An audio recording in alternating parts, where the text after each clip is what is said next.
Welcome mga papa. Ito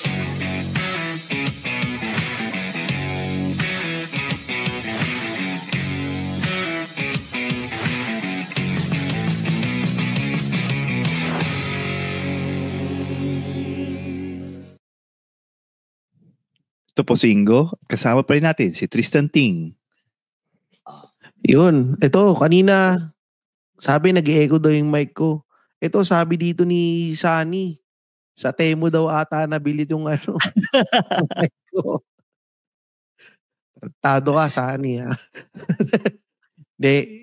Pero naayos na. Buti nga naayos na natin. Buti, maganda nga na meron tayong mga live audience and parang tayong may mga producer dito na mga umiepal tungkol sa sounds. Sasabihin sa atin, may mali sa sound, sasabihin, may echo, mahina. Okay na. Hoy, may diferensya. Pero speaking of may diferensya, so may napanood ako sa Netflix. Ang pangalan niya is Love Child. So, isa siyang, huwag kayo maging PC dito sa mga nakikinig.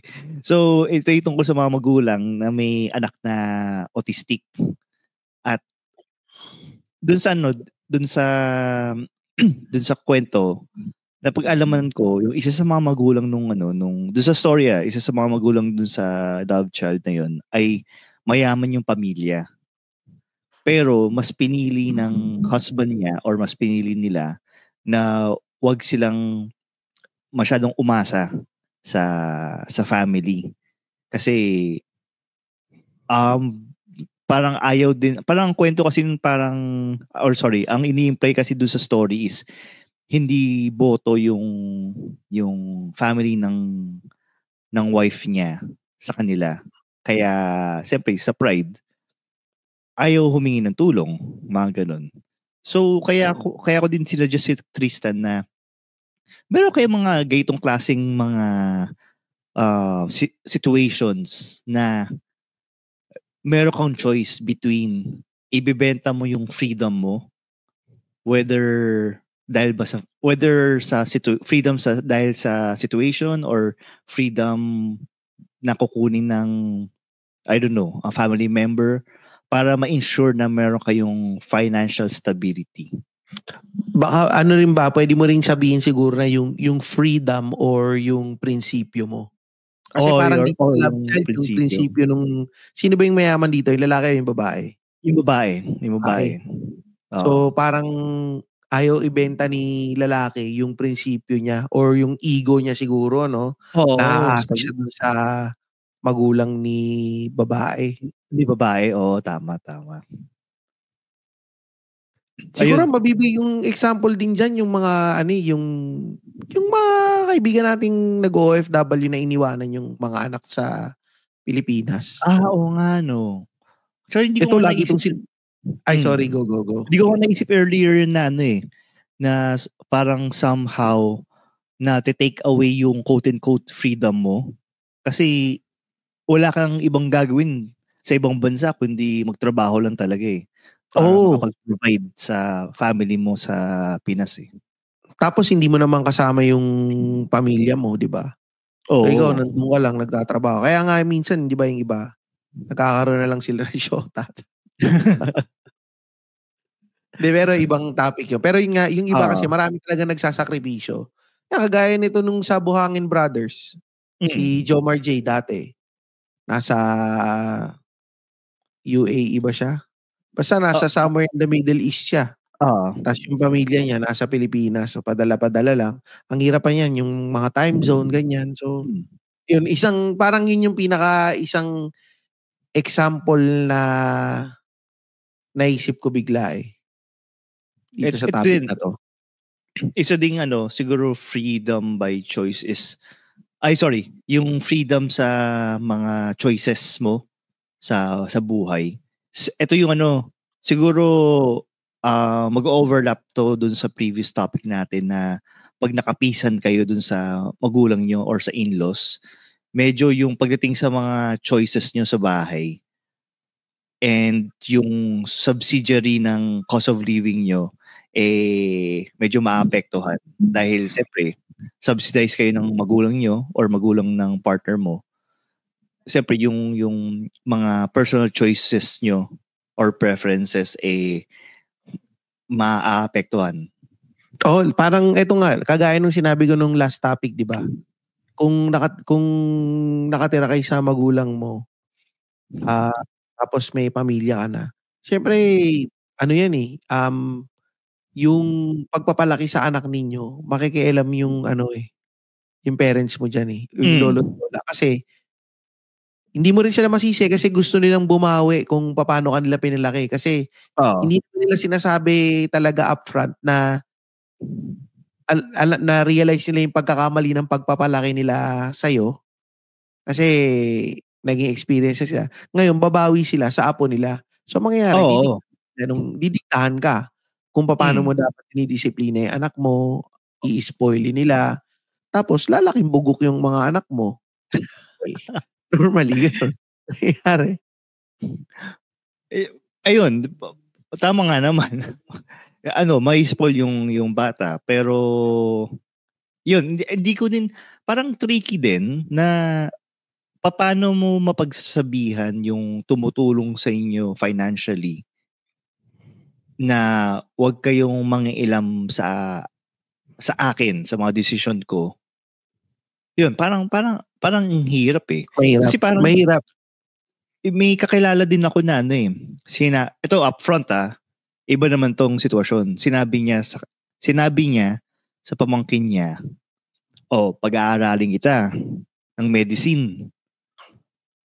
Hiwalayan mo lang yung boyfriend mong bugok.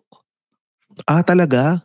Oo. As in talagang ako na bahala sa mga anak mo, sa pag-aaral mo, wala ka nang iisipin tungkol sa finances.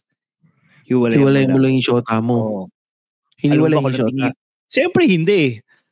Love wins eh. Ang ina. Bobo. Ano yung shota niya? Ano yung kakilala mo? Lalaki o babae? Sino yung pag-aaralin? Yung babae? Huwag nating sabihin kasi madaming may mapipinpoint eh. Mapipinpoint may nila kung sino. mapipinpoint ba? Wag pala. Okay, kapag sinabi ko kung anong gender eh. Pero naisip ko, ito pa yung isa pang kung ano ba yung mga freedom na sinasabi natin, na ano bang ibig sabihin nitong freedom nito sa mga parents. Pwede mo rin kasi sabihin yung yung career choices mo. Oo. Kasi, kumbaga, siyempre pipili ka na lang ng career na, na yung kumikita ka para sa mga anak mo. Unless gusto mo na maging, kunwari, ikaw, gusto mo lang talaga, nagpa-podcast ka lang. Hindi mo magagawa. Kasi mga iba, di ba, parang meron silang passion. Kunyari, gusto ko maging singer. Siyempre, hindi naman lucrative yung pagiging singer unless sobrang galing kong kumanta. Or, yun. Or sikat ka na, or may pangalan ka na.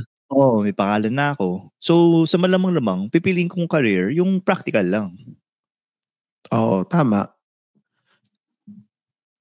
Tapos, ayun nga, dito nga medyo mahirap. Kasi, parang isa-sacrifice mo, hindi ko alam kung isa-sacrifice mo ba yung individuality mo or basta definitely may isa-sacrifice ka para sa future ng ng anak mo or maging anak mo or anak mo. So parang ikaw din, Tristan doon sa napag-usapan natin sa pagiging breadwinner. Parang may ano ba na sacrifice mo nung panahon na semi-breadwinner ka sa inyo? Minsan syempre may mga gusto kong bili sa mga anak mo. Hindi mo mabibili kasi isipin mo yung budget mo nasa din Yung budget mo sakto lang kasi may kahati pa dun sa magulang mo, bibigyan mo pa. So ibig na ipapakain mo na lang sa anak mo, hati mo pa yon kasi iniisip mo yung yung mga magulang mo kailangan din nila ng ng tulong. So, Buti pinaalala mo yan. Kasi may kakilala din ako, ang ginagawa niya, may anak siya. Ngayon, yung gatas ng anak niya, kasi sa mga wala pang anak or nagbe-breastfeed ng anak, may mga gatas na may age range. Yung 0 to 6 months, 6 months to 1 year, 1 year to 3 years old. Nasa ganong range na yung yung anak niya. Nasa 1 to 2 years old yata yung gatas, or 1 to 3. Ngayon, yung pinsan ng anak niya or yung pamangkin ng kakilala ko, same gatas din yung kino-consume. So, nangyayari, dahil nga, sakto lang din yung sahod nila. Tapos yung kapatid niya, hindi mabilhan ng gatas yung anak. Talagang nirarasyonan siya ng ng gatas para sa pamangkin niya. So parang ang hirap din na parang imbis na i-100% mo nga sa anak mo. Well, ito naman sa pamangkin mo naman. So parang may paghati pa rin. Pero sa akin kasi ito kasi ang ko diyan kung yung sa mga pagbibigay at mga sakripisyo na ganyan. Kagaya nung sinabi mo nga kanina, 'di ba? Parang pagka ikaw kasi yung binibigyan, parang wala kang say Oo. Kasi ikaw yung binibigyan beggars can't be choosers, 'di ba? Para yung may tama, 'di ba? Parang beggars cannot be choosy. Oo, 'di ba? Parang sa akin, okay na sa akin na ako na lang yung nagbibigay. Kasi at least ikaw meron kang choice. May option ka. Well, may konti kang sakripisyo, pero medyo na feeling ko nalalayo tayo ng konti sa topic. Pero yun nga, kung ikaw yung nandun sa side na receiving end, parang ang hirap nun, lalo na ginagawa mo yun para sa anak mo. So sa mga kunyari to, sa mga nakikinig, kayo comment naman ninyo to sa comment ninyo to sa Reddit. Kasi meron na tayong Reddit, 'di ba? R Tatayhood. Tatayhood Podcast. R/Tatayhood Podcast. Mag-comment lang kayo doon, baka gusto nyo i-share ninyo yung mga naging sakripisyo ninyo para sa mga anak ninyo or sa pamilya ninyo. Or i-comment ninyo dito sa episode na to. Pwedeng mag-comment sa Spotify So comment lang kayo dito, babasahin namin yan lagi. Tsaka sumasagot kami dyan. At saka i-follow nyo kami, tsaka i-rate nyo kami ng 5 stars. Para mapansin naman kami ni Spotify. Oo nga, para mapansin naman kami. Tapos may may panggastos na kami. Ito pa pala, may naalala ako. Nung earlier years ko sa corporate, edi mga kabatch ko na gano'n na iba sa mga kabatch ko nag-asawa na. Tapos, may isa akong kabatch na pag-iisipan niya kung mag-a-abroad ba siya. Kasi siyempre, hindi naman ganun kalakihan yung sweldo dito sa Pilipinas, plus yung responsibilities mo din is masyadong malaki compared dun sa pinapasweldo sa'yo. So anyway, bigla niyang sinabi sa akin na baka hindi na ako mag-abroad kasi parang sayang naman kung parang may pera nga kami pero hindi naman buo yung pamilya namin. Yun. Tapos parang sa akin naman, iniisip ko, tanga ka ba? Parang ganun. Pero siyempre at that time, hindi ko naman alam kung tama ba yung decision niya o hindi.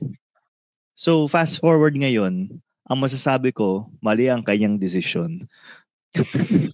Pero yun nga ang hirap kasi dito, hindi natin pwedeng alam po.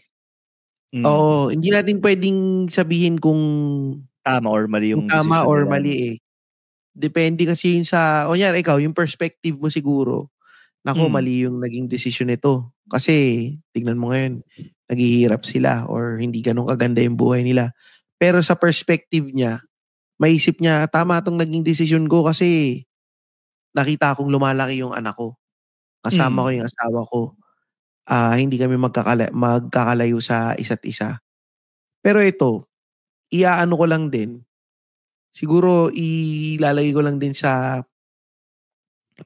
susunod na um, na na na topic or not topic na discussion dito.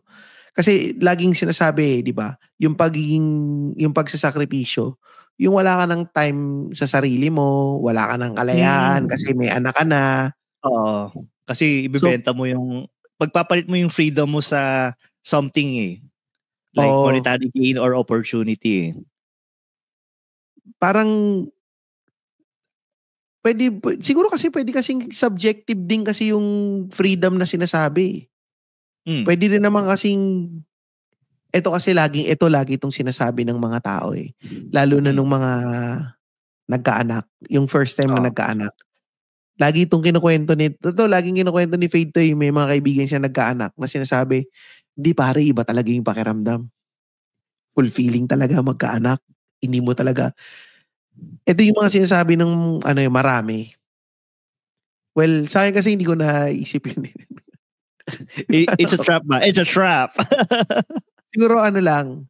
Pero, ang masasabi ko lang din talaga kasi, pwede kasing maging masaya ka na kung ano yung meron ka Yung tipong, sige, nung nagkaroon ka na ng anak, hindi, nawala na yung quote-unquote na kalayaan mo. Kalayaan mo from what? Ano bang gagawin mo?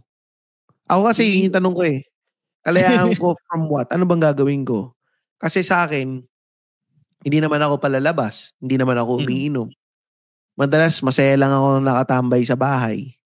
So parang, ang naisip ko lang, ano yung nawala sa akin na kalayaan? Parang wala rin Siguro at most, hindi lang ako masyadong makapag-overtime sa trabaho. Kumbaga, mas mabilis, mas maaga akong mag-out sa trabaho kasi kumbaga, iisipin mo na dapat may time ka sa pamilya mo. Kasi before, nung sa Pilipinas pa ako, parang 15 hours, 12 hours ako sa trabaho lagi. Kumbaga, grind kong grind. Nung nagkapamilya na ako, recently, nung nag-40 na ako, na parang, yun yung pinaka iniiwasan ko na pagka out mo na, kunyari 5 yung out ko, mga 4:45, nagko-close na ako ng mga windows ko. Shutdown na ako. Na parang naisip ko, pa-shutdown ka na din. Oo, pa-shutdown na ako noon. Or minsan nga 4 o'clock pa lang, as in wala na ako sa work mode. Siguro yun yung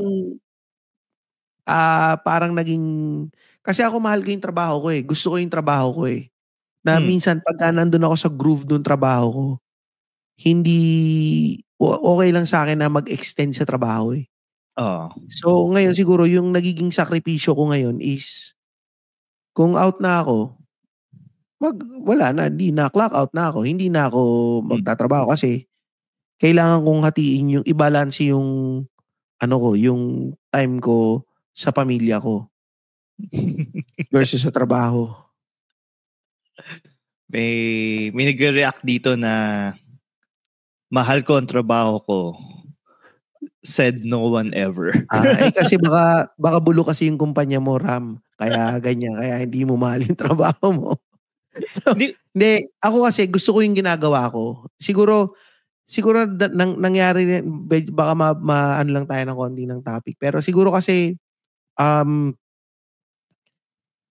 wala kasi kung ibang hobby Ito nga pagpa-podcast, recently ko lang nalaman nung nandito na ako sa Australia Before, wala akong ibang ginagawa. Ano lang talaga ako, work lang.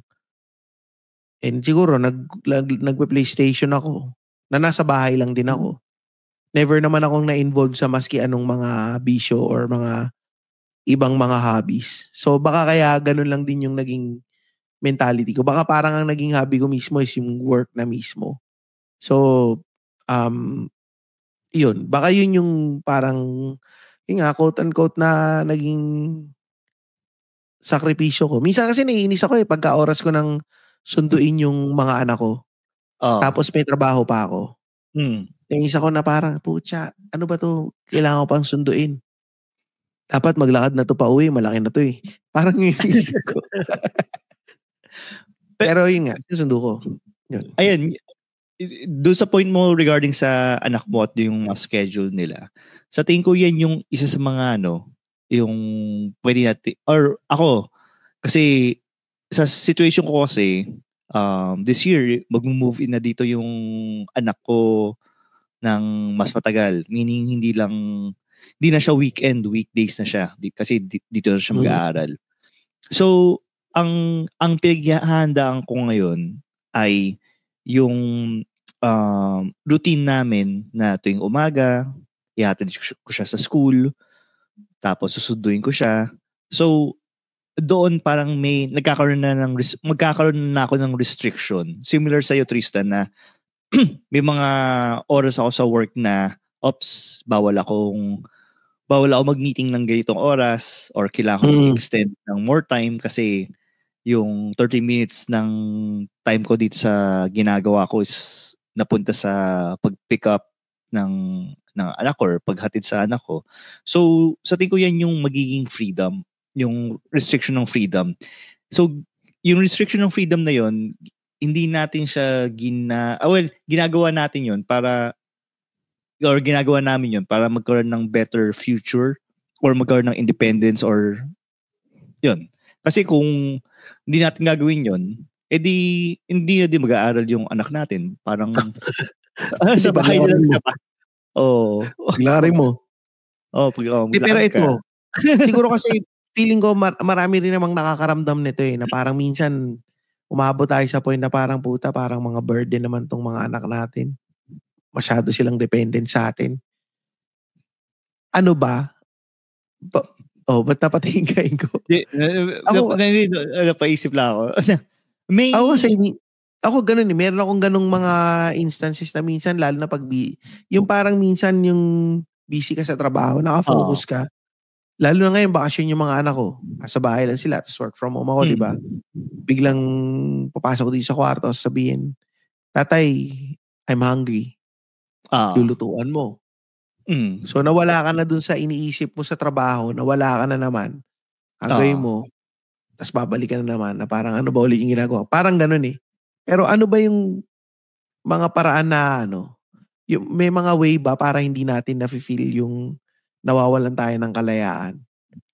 Ako, kahit siguro nag-adjust tayo para sa mga anak natin. So, i-paint ko muna yung picture ng sa akin, more on sa financial freedom eh. Kasi pag nakakita ko yung anak ko, nakakita ako ng brand new SUV eh. Every year eh. So, ayos na. So, pero luckily na lang, similar lang din sa personality mo, Tristan. Dahil nga, hindi ka mabisyo. Ako naman, sobrang low maintenance ko kasi na, ayun nga, nasa bahay lang ako. Tapos yung pinakabili ko na lang is sa mga games.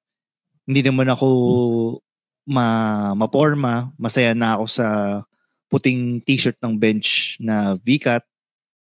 V-neck pala. V-cut chichirya pala yun. V-neck pambakla yan. V-neck. Siyempre, para makita yung cleavage ko eh. Pero ayun, luckily, yung personality ko din, hindi din ganun kagastos. Kaya, in terms of yung financial freedom, parang luxury na lang din sa akin yung kung ano man yung sumobra. Ayun, siguro yung sa ibang situation, like for example sa akin, kung meron kayong mga financial restriction, siguro, siguro pinakamadali, bawasan na lang yung bawasan yung gastos. If nagma-McDonald's kayo every day, going once a week na lang, ganun. Ako siguro, ang masasabi ko lang dyan, yung lang eh, nawala yung train of thought ko tuloy. May sasabihin ako eh, yung mahirap kasing sabihin na mapapayo natin sa mga nakikinig yung balancehin ninyo, yung personal goals ninyo sa parenting. Pero hirap, no? Mahirap yun. Kasi very vague yung ano na yun eh. Siguro kung gusto mo yung ginagawa mo, yung pagiging parent, siguro just make the most out of the time na meron kayo sa mga anak ninyo eh. Lalo na habang bata yan eh. Ako kasi ito, kukumpara ko lang ulit. Meron akong magto-13 na this month. Tsaka meron akong magna 9 years old. Yung 13 years old ko, nung 9 years old siya, medyo hindi ako ganun kamalambing sa kanya. Sobrang strict ako sa panganay ko. Na lumaki tuloy siya na parang medyo aloof siya sa akin. Na ngayon, medyo nararamdaman ko, nagsisisi ko. Kasi dati parang, dati kasi nag-work ako sa city.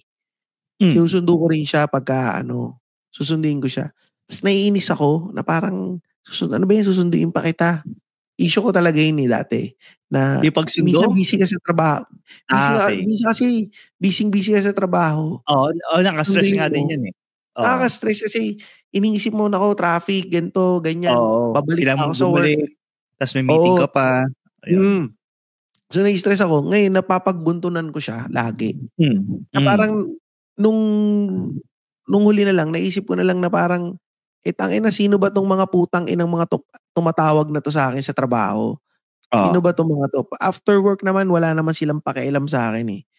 So, parang gano'n na lang ginawa kong pinaka-mindset ko na parang, sinusweldohan niyo ako dito sa trabaho, pero binibigay ko naman yung best ko dito sa trabaho eh. Binibigay ko yung 100%. Ang hinihingi ko lang yung 1% ng oras para sunduin yung anak ko. Yun lang. So, kailangan, kung magsusundo ako ng anak, naka-out of office ako sa oras ng sundo ng anak ko eh. So, parang walang mag-i-schedule ng meeting. Walang, naka-book out yun sa calendar ko. Tinanong ng boss ko, ba't naka-out of office? Sabi ko, magsusundo ako ng anak. So, wala na siyang masasabi. Kasi sabi ko, para walang mag-book sa akin ng meeting ng ganyang oras. Kasi kailangan ko sunduin yung anak ko. Tapos lagi ko na lang sinasabi na, parang, lagi kong sinasabi sa sarili ko, family comes first. Na sumusweldo ka sa trabaho mo. Pero yun nga, ba't ka ba nagtatrabaho? Para sa pamilya mo eh. So, uunahin ko yung pamilya ko kaysa sa trabaho na yan. Dahil, kung hindi yan maiintindihan ng trabaho ko, dapat hindi ko binibigay yung skills ko sa trabaho na yan. Pero mapalad ka, Tristan, at yan yung mapalad ka at okay sa employers mo ng ganyan. Pero siyempre, hindi naman lahat ng employers, especially mga nasa Middle East, na pag may family emergency. Ayun, ang mahirap. Yun, medyo mahirap.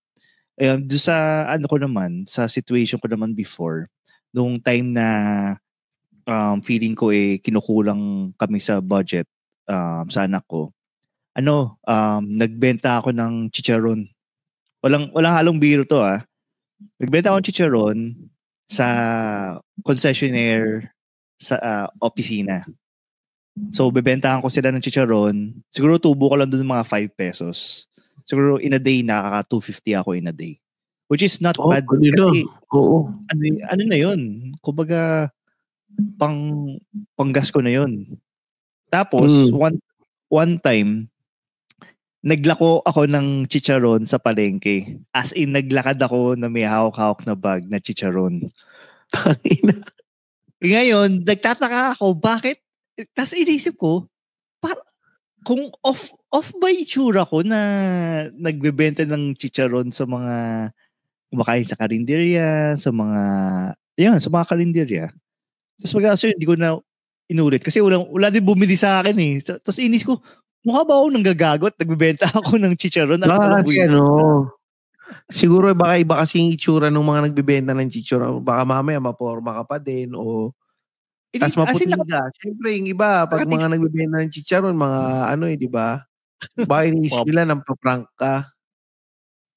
Tapos ito pa, yung itsura ko pa, as in meron akong plastic na, malaking plastic na malabo. Tapos nakasukbit lang sa balikat ko. Ganun yung itsura ko. Sa kachinelas, ayun. Sa'yo, pucha, hindi na. Sa opisina na lang magbibenta. Kala ko, sinasabi mo, nagbenta ka rin ng porn sa office niyo. Ay, hindi po. Yari ako dun.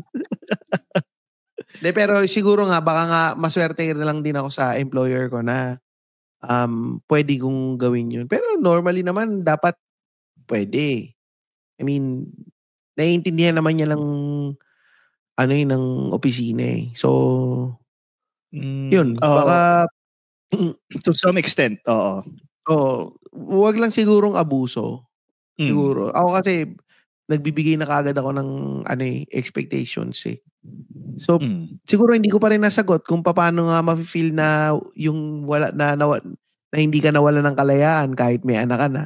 Pero siguro nga, dapat tanggapin mo na lang yung sitwasyon mo na pag may anak ka na, ang focus mo na yung family mo.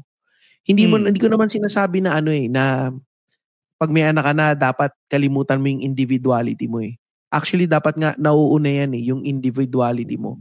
Kasi paano mong masusuportahan yung mga anak mo kung ikaw mismo wala kang sariling personalidad or wala kang individuality. Kasi ang susundan din naman ng mga anak mo, ikaw din eh.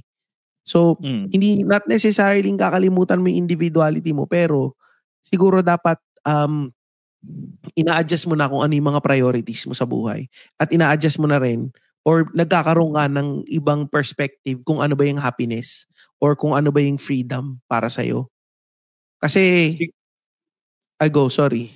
Si. Kasi may mga iba kasi na feeling nila very restricted sila dahil nagkaanak sila.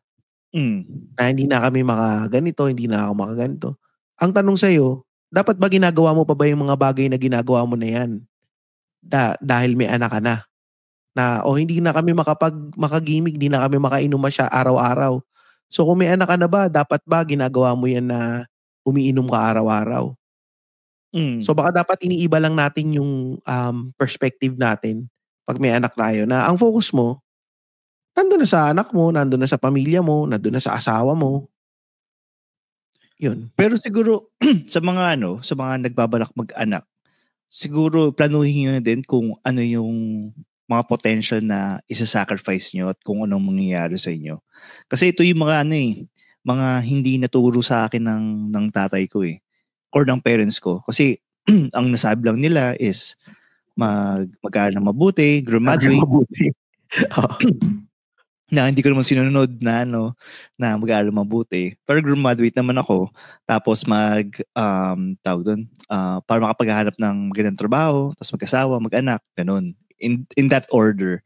Pero hindi naman nila masyadong sinabi na pag nag-anak ka, mawawalan ka ng time para sa gawin yung maglaro ng computer, mga ganun. Kasi mag-spend ka ng time na either magpahinga sa trabaho or mag-aalaga ng bata. Yun, wala nagsabi ng ganung magulang. So, siguro iset nyo lang yung expectation nyo na meron kayong isa-sacrifice talaga. Unless sobrang yaman nyo na kaya nyo mag-hire ng mga multiple yayas. Oo. Yun. Feeling ko... yun yung mahirap. Kunyari, di ba nga? Ano? Hindi, kunyari, yung nabanggit mo kasi yung kaya mo mag-hire ng mga yaya, ganito. Kasi kunyari, yun yung maganda talaga sa yung nung nasa Pilipinas. Pwede kang mag-hire ng yaya eh. Hindi kagaya dito sa Australia. Ayan, may sinabi na akong pangit dito So, mahal ang yaya sa Australia. Hindi, siyempre hindi ka mag-hire dito. Ikaw yung, alam ko naman medyo self-aware naman ako na palagi kung sinasabi maganda dito. Oo na, maganda dito. Pero hindi laging maganda dito. Dito, pag sinabi mong yun nga, yung mga sakripisyo na yan, ikaw talaga yung lahat ng gagawa. Ikaw lahat. Ultimong pagtatapon ng basura, lahat ng paglilinis sa bahay, paghugas ng puwet ng anak mo, lahat yan. Hindi nga ako marunong magturo ng potty training dati. Kaya nga tumae sa carpet yung isa kong anak eh. Kasi nagturo dati yung yaya sa Pilipinas. Kasi alam nila yun. Dito, walang ganun eh. Wala akong ganun. Tas ako lahat, kami lahat dito. So, hindi porket nasa ibang bansa, sobrang ganda ng buhay na madalas hindi naman, kumbaga, aware naman ako na sinasabi ko na maganda yung buhay dito, bla bla bla bla bla bla. Pero meron ding hindi maganda. So, Tristan, bumulot ka ng dollars tapos ipunos mo sa sa mata mo na parang umiyak ka na. Ang hirap dito. Kasi isa pa dito ang isa pang siguro masasabi ko na parang medyo ma-shift ng konting isa pang maano dito, yung mga interest ng mga anak mo. Siyempre pumapasok yan sa school. Yung kultura dito iba sa kinalakihan ko. So, ang nangyayari, may mga ibang kaklase sila, sabi nung kaklase ko, they're gonna go fishing with their dad or they're gonna go camping. Parang ako, anong malay ko sa pagka-camping? Anong malay ko sa pag-fishing? Pumunta na lang tayo sa palengke, bumili tayo isda. Wala. So, hindi mo rin mag-grasp yung kultura dito. Kasi dumating ka dito, matanda na eh. So, medyo marami rin siyang challenges na, pero yun nga, pinili ko na lang din pumunta dito. Siguro, isa yun sa mga sacrifice ko para sa mga anak ko is yung pumunta dito kasi nga, siguro, naramdaman ko lang na mas magiging okay yung paglaki nila dito. Or mas magiging secured sila dito. So, yan yung masasabi mong pinakamalaking sakripisyo mo. Oo, iniwan ko yung career ko sa Pilipinas. Iniwan ko yung mga kaibigan ko sa Pilipinas. Yung pamilya ko, iniwanan ko sa Pilipinas para lumipat dito. Na hindi siya madali Kasi dumating ka dito, wala kang kakilala. Hindi mo alam, wala kang kamag-anak. Tapos ikaw mag-figure out ng lahat on your own. Tapos nagda-drive ka. Ano ba yun? Left hand, right? Basta baliktad yung right-handed baliktad yung pagda-drive dito. So lahat yun, finigure out ko on my own. Well, may mga nakilala akong mga Pilipino dito. Yan, si AIDS, yung guest natin doon sa isang episode natin, di ba? Nauna sila dito. Tinuturuan nila ako kung paano yung mga ways dito. So, yun. Ayun, ako siguro, dahil hindi mo na tatanungin ko ano yung malaking sakripisyo. Ay, nga pala, tatanungin pala. Ano yung pinakamalaking sakripisyo mo pala, Ingo? Hindi, siguro sa akin, yung pagiging aggressive dun sa therapy ng anak ko. Kahit nung umpisa is parang wala nang matitira sa sahod namin, ginaw ko pa rin. Tapos, siguro ngayon is nakita ko na yung result. Tapos, ang masasabi ko lang isang kotse na dapat to Pero ayun, pero okay naman siya. Okay naman. Worth it naman siya. Kasi, maano naman kikitain mo naman yung pera, pero yung panahon, yung opportunity para matuto yung anak mong may special needs hindi na yan, kumbaga non-negotiable na yan. It's a no-brainer yung decision na it's a no-brainer na talaga. Pero siyempre sacrifice mo lang talaga yung luxury lang. Pero ito siguro iano ko na rin siguro yung final thoughts siguro dito sa episode na to. Ito, ako, bibigyan na lang din ako ng final thoughts dahil nag-share na tayo kung ano ba yung mga laking sakripisyo natin. Tsaka, siguro sa mga nakikinig, i-comment din ninyo nasabi ko na ba to kanina? I-comment ninyo kung ano yung mga sakripisyo ninyo sa nung nagkaroon kayo. Sige, okay lang. Comment nyo ulit. Comment ninyo dito sa episode nito sa Spotify or sa Reddit. Pag-usapan natin yan kung ano yung mga naging sakripisyo ninyo nung nagkaanak kayo or nung nagkapamilya kayo, ano yung pinakamalaking sakripisyo ninyo. Siguro ito, ang final thoughts ko lang siguro dito, kung may anak ka na or binabalak mo magkaanak, yung pagiging parents kasi, hindi naman yan kumbaga, yung pagiging parents kasi, ito is parang it's all about yung choices natin. Hindi naman laging madaling piliin yung pagsasakripisyo. Pero, once na meron kang isinakripisyo, madalas naman meron naman balik yan And madalas, kung gano'ng kalaki yung sinakripisyo mo, gano'n din kalaki yung balik. Or minsan mas malaki pa, di ba? Oo, sabi nga ng ano eh, sabi nga sa Bible, do sa Book of Job na 3 times babalik yan eh. O parang kunyari ito, kung tumaya ka ng 100 sa Bingo Plus, compared sa tinaya mong piso, mas malaking tatamaan mo. Sa wete. Pag tumaya ka ng 100. Sa Bingo Plus ba to? Hindi, pero tagon. Yung final thoughts ko naman dyan. Ayun nga, yung sinabi ni Tristan na possibly malaki yung balik niyan. Another way to think about it is yung mga sacrifices nyo is, or kapag naghahanda kayo sa pagiging parent, gawa na din kayo ng way para ma-mitigate din yung potential sacrifices nyo. Kung hindi kayo handa na, baka mawalan ako ng time para makita yung mga katropa ko or mag-gym or kung ano man, the only way to mitigate that is siguro mag-hire ka ng yaya. Kung hindi mo kayang mag-hire ng madaming yaya para ma-offset yung paglabas-labas mo, baka dapat hindi ka lumalabas-labas. Oo, or dapat hindi ka lumalabas-labas, or baka kailangan mong i-reconsider na magkaroon ng anak. So, ayun, may mga naman, kung hindi mo kaya mag-sacrifice, i-mitigate mo yung level ng sacrifice mo.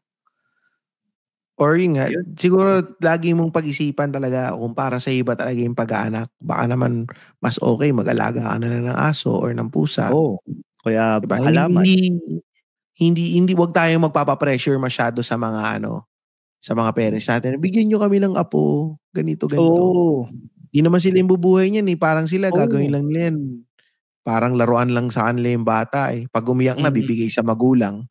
Oo. So, tandaan nyo yung lagi. Tsaka nga, dapat gumamit kayo lagi ng protection pagka para sure. Para sure. Pero go, sorry. Yung pwede magpa-vasectomy reversible naman yun.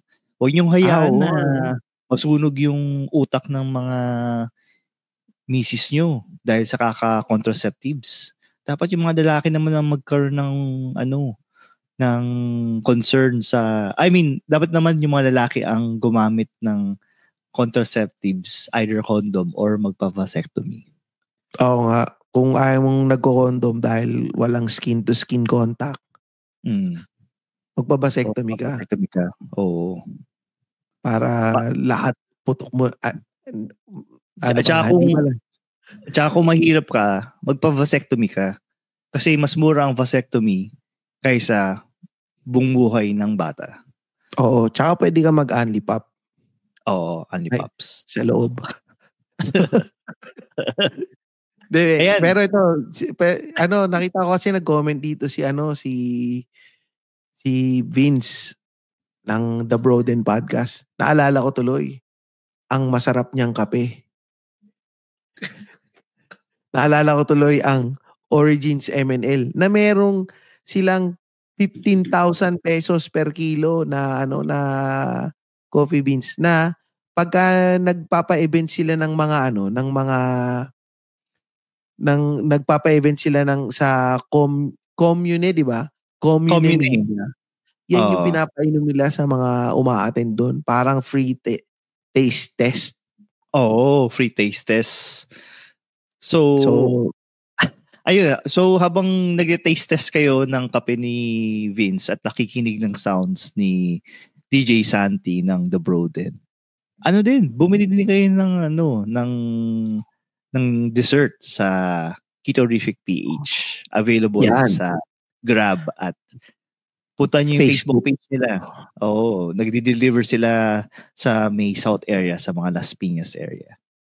Tsaka yun, yun nga, magti-thank you ulit tayo sa DNA Dermatology dahil sa paggawa nila sa eyebag ni Ingo at sa doon ka rin ba nagpagawa ng kilay?